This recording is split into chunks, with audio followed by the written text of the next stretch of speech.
So the next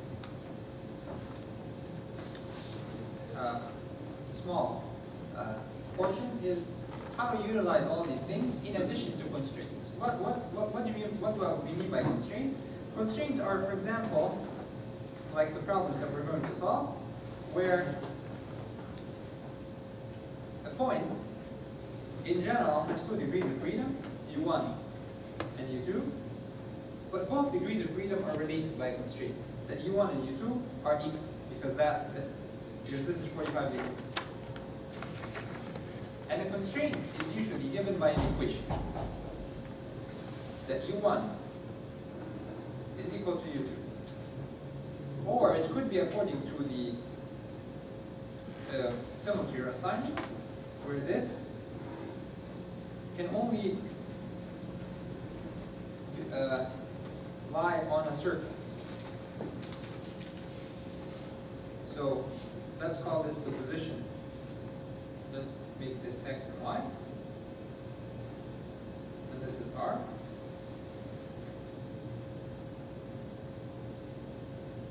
Let's call this u1, this is u2.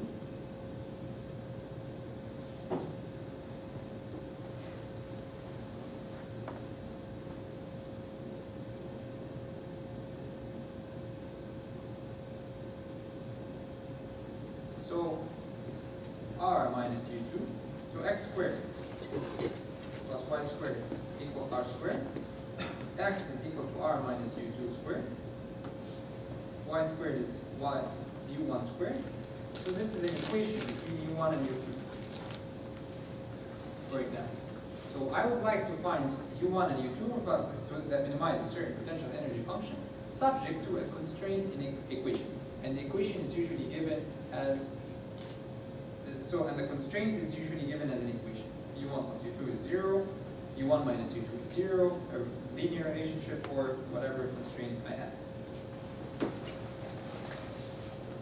And so the problem becomes minimize the potential energy subject to m constraint equations in the form, each constraint equation has the form a function of all those variables, whatever the variables in the problem, and this constraint equation is usually equal to 0. Now there are 2 methods that we're going to talk about. Now, the Lagrange multipliers and the penalty method. Each has its advantages and disadvantages.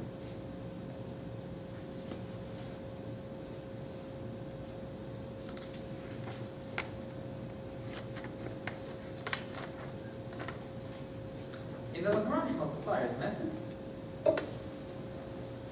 we add variables to the problem. Instead of finding the minimum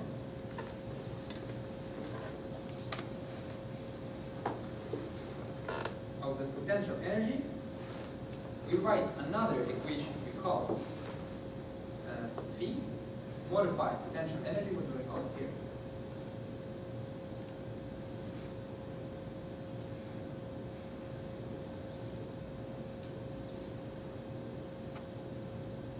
So this is a modified potential energy that's equal to the original potential energy plus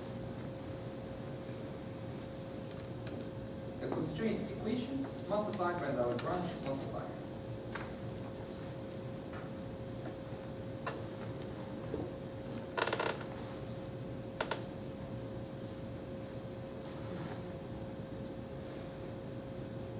And so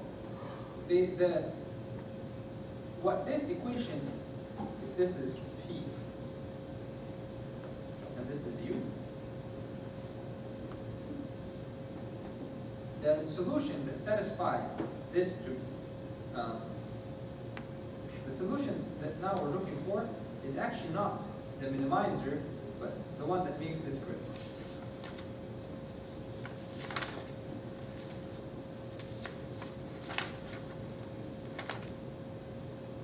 We're looking for this particular problem, for this particular point.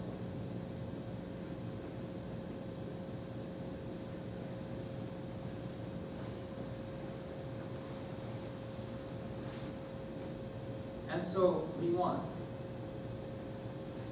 partial phi by partial u1, partial phi by partial lambda 1. We want this vector to be equal to 0.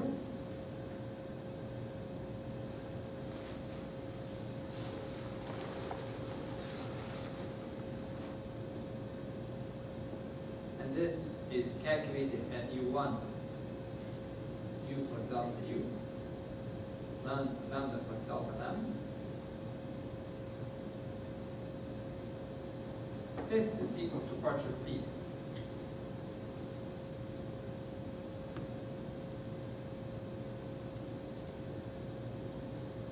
calculated at the initial guess, u and lambda, plus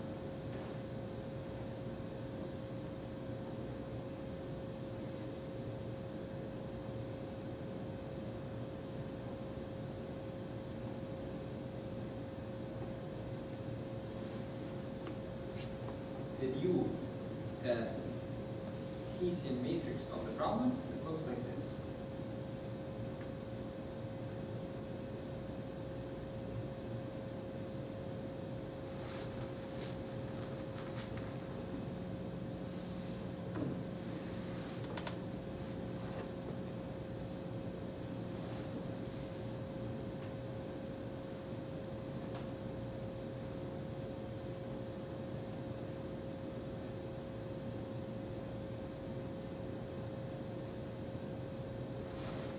So it's still a symmetric matrix, but it's not positive depth. Because this phi is linear in the Lagrange multipliers. So when you calculate partial 2 phi and partial lambda 1, partial lambda 2, this will be equal to 0, which is equal to partial 2 phi by partial lambda 1 squared. So this matrix is not positive definite, but it's still symmetric.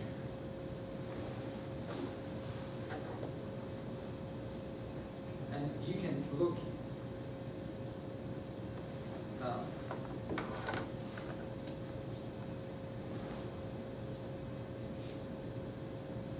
partial 2 phi by partial ui, partial uj is equal to the original potential energy function of the system that you obtain, plus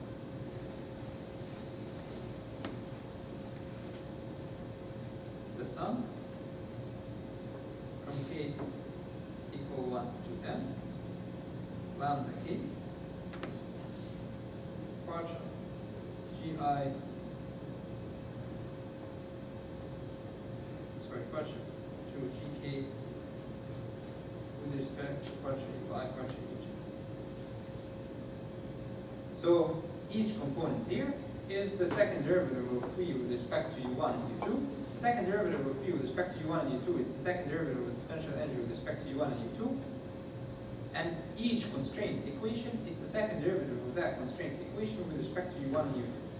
And we have as many constraint equations, so we have as many terms for this. We have one constraint equation, then this will be lambda 1 partial, the second derivative of the constraint equation with respect to u1, u2, and so on. So we multiply this by each constraint equation by the corresponding Lagrange multiplier.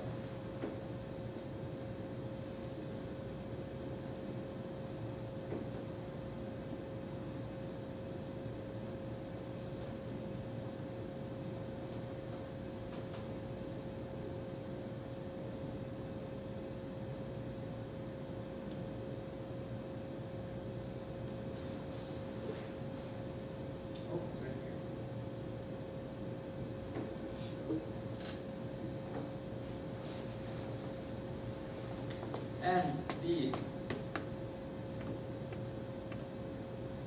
second derivative of phi with respect to lambda I uj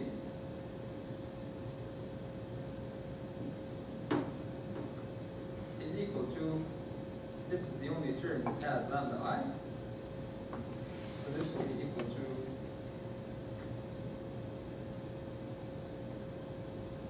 partial phi by partial lambda I will give me gi, the constraint equation number I, because that's multiplied by the Lagrange multiplier number of lambda I, and integrating this with differentiating this with respect to UG.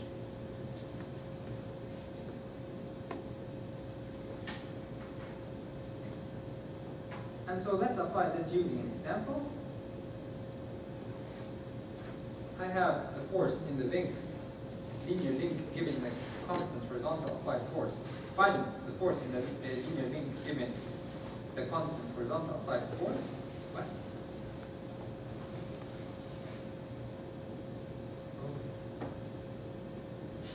I don't know.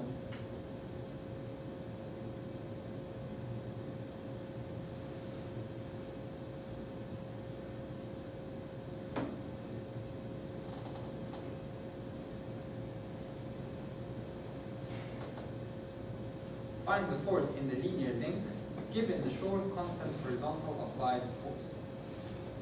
So I have a horizontal applied force equal to 1, and the link can only move such that U1 is equal to U2. E is equal to 10, E is equal to 1. So the constraint equation is U1 minus U2 equal to 0. This is a constraint equation. I'm going to call this sheet 1. The potential energy of the system,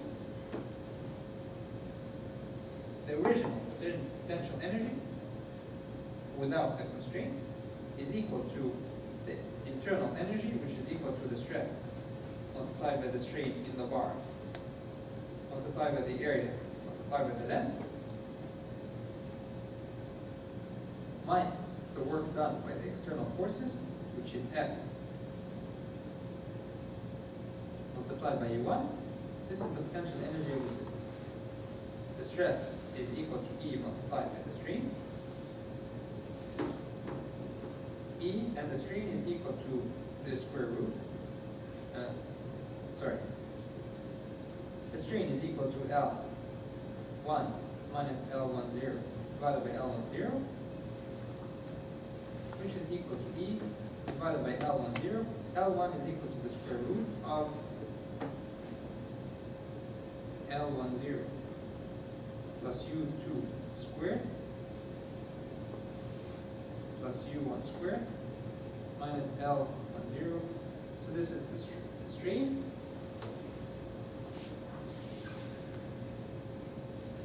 And so the potential energy is function of U1 and U2.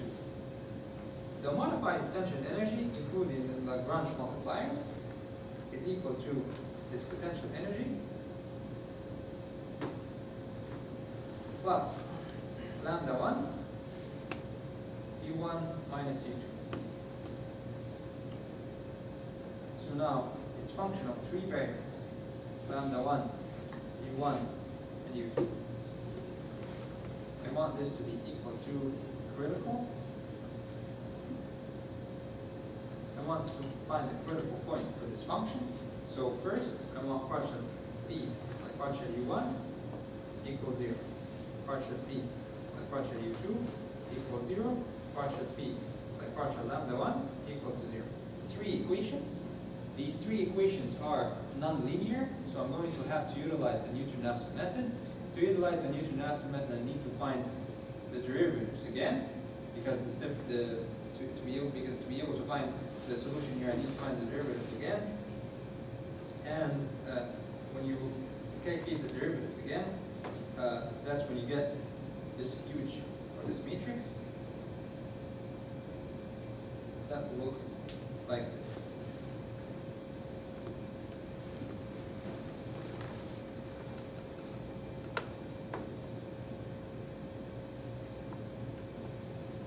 And usually in the Lagrange, this is called the Lagrange multiplier method. In the Lagrange multiplier method, I started with two unknowns. Now, because of the constraint, I actually added an unknown. So the Lagrange multipliers method adds unknowns to the problem, which makes it slightly bigger. So increases the size of your matrix, and it increases the number of unknowns in your system. So if you have already a huge number of unknowns, maybe this is not the best way to solve it, but it's very accurate.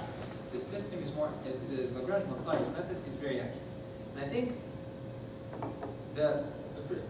I'm not really know much about the history, but I think my understanding about Lagrange is that he really liked the idea, the fact that the systems can be obtained, the solution to systems can be obtained by minimizing functions. The idea that you can find the solution to systems by simply minimizing potential energy is what led him to develop this equation. Simply, how can I incorporate the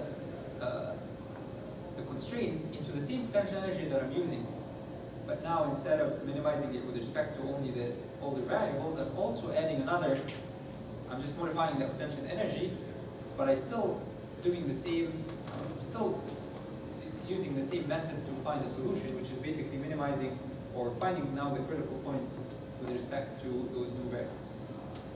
So it works really well, but numerically, and it's very accurate, the only downside of it is that you just you're adding those Lagrange multipliers, you're adding the extra unknowns to your problem, but these extra unknowns usually have a physical meaning, and in this particular example, the physical meaning of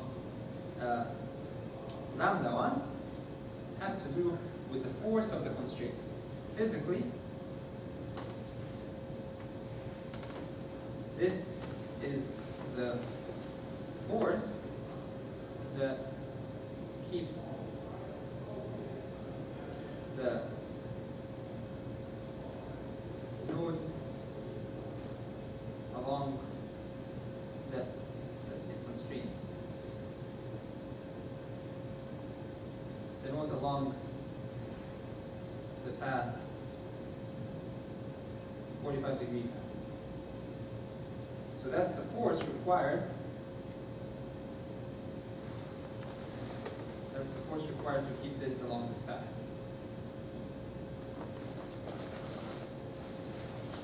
Now another method that's utilized a lot, and it's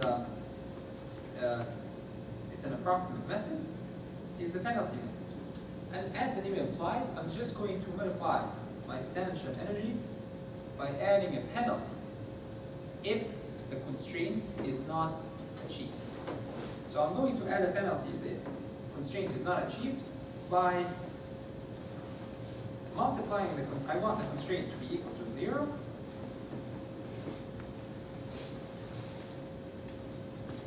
by, so let's call it just 1g,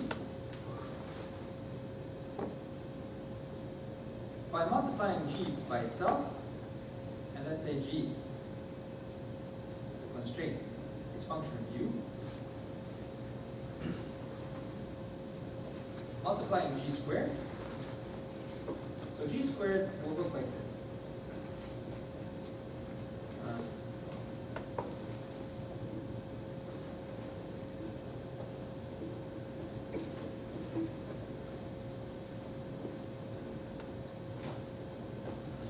Okay, I don't know how to. If this is g, the g squared will be something like that. This is g, and this will be g squared. It will still be 0 here, but will always be positive. Which means that the new potential energy will only be minimum when this, or that when this changes from 0, the potential energy will increase. And I introduced this here using a penalty parameter. So depending on how much important that constraint is, then it depends on how much penalty parameter I put here. So this penalty parameter could be, depending on the units and everything, could be 10, could be 100, could be million. It depends on how important that constraint is. the higher importance, or the more emphasis I want to put on that constraint, the higher penalty parameter I put here, and the higher the penalty parameter I put here, the more this constraint will tend to 0 to minimize this potential energy. And this is what the penalty method is about. So basically you write a new, so for example, for the above problem, the new potential energy that I would like to minimize is the old potential energy plus 1/2 multiplied by a penalty parameter, whatever that parameter, the software usually chooses the penalty parameter, or you can choose it yourself, multiplied by the constraint equation squared. So this is now your new potential energy, and everything else is the same. Just minimize the potential energy, minimize this, so partial potential energy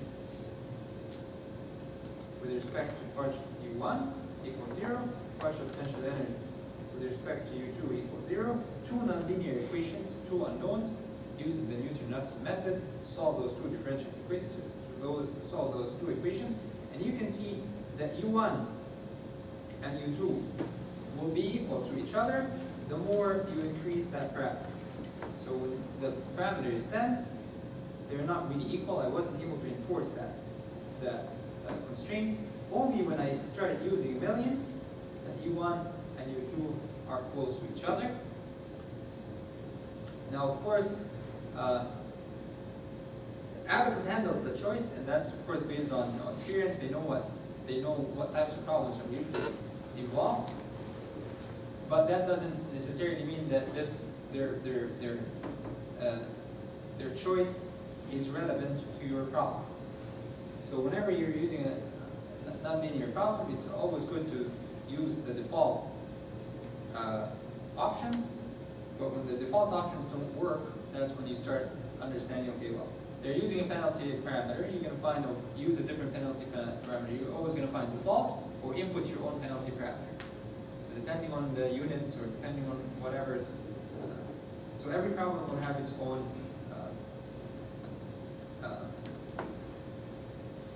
yeah, you have to manipulate that problem according to what you have.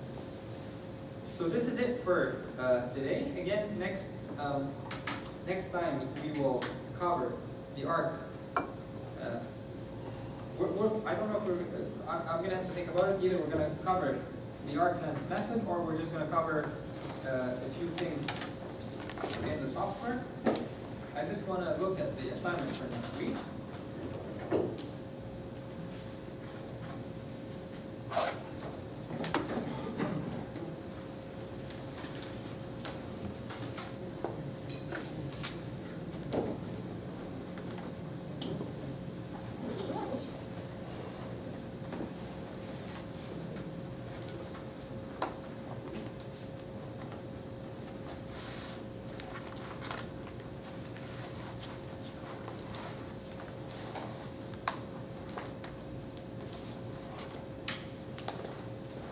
Which assignment? Is it 5?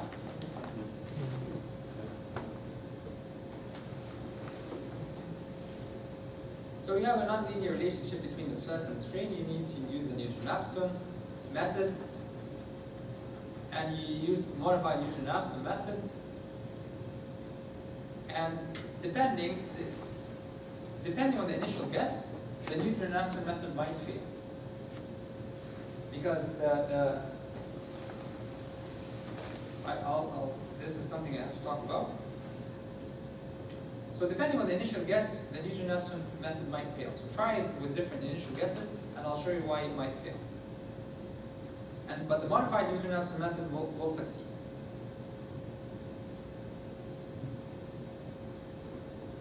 The second problem is we have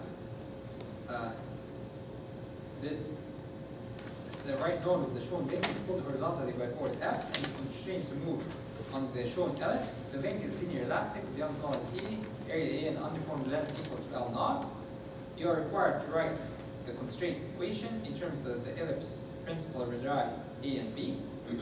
So you need to find the equation of an ellipse. The equation of an ellipse is usually given in terms of x and y, given that the center of the coordinates is in the center, the coordinate system is the center of the coordinate system is the center of the ellipse. So you need to translate this to functions of u1 and u2. And then you just use the penalty method to solve, given that f is equal to EL not A is equal to 1. Use the penalty method to solve for u1 and u2, and use the Lagrange multipliers to solve for u1 and u2. And you're welcome to use the find root in Mathematica, but you have to also know how to do it by hand. Well, actually, you don't have to know because it's a take-home exam. But you should know. I mean, I don't know when you're going to need to do Newton-Raphson method by hand, but you should at least do it for 1 degree of freedom, just to know how to do the Newton-Raphson method. So this shouldn't take time to do this. It's just for question number 1, you might need to do an Excel spreadsheet. The Excel spreadsheet would be the fastest way to do it. Yeah, actually yes, you have to do number 1 by hand. Because you have to show the modified Newton-Raphson method and that modified Newton-Raphson method works or not. But for question number 2, you can use Mathematica. So the one thing I want to show you, when will the Newton-Raphson method fail?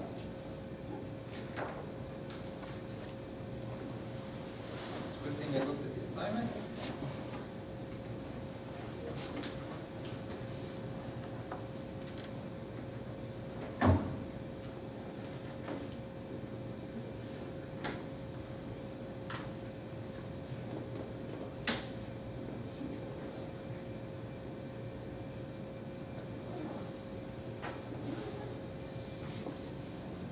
So, for this particular example in your assignment, the problem looks like this.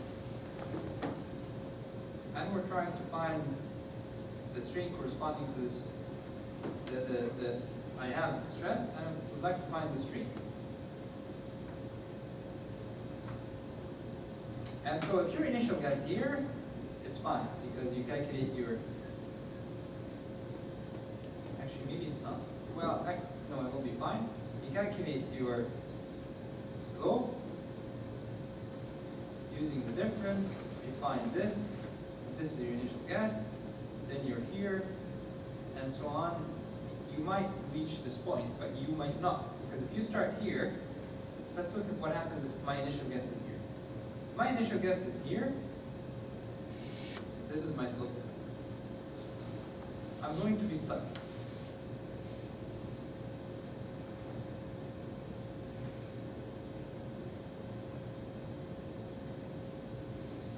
And so on. I might get stuck around this point, and you'll never be able to go beyond this point. Because of that rise and dip in the curve, the Newton-Raphson method might not work. So it really depends on the initial guess. That's why some problems, especially for buckling and for where you have non-linearity and dipping in the response, the relationship between the force and the response, the load and the response, depending on the load and the response, the Newton-Raphson method or the modified Newton-Raphson method the modified Newton-Raphson method might be better. So really depending on the expected response. And so maybe try different initial guesses. If you set up an Excel spreadsheet function of the initial guess, you'll be able to see whether it will ever converge or not. All right? Any questions?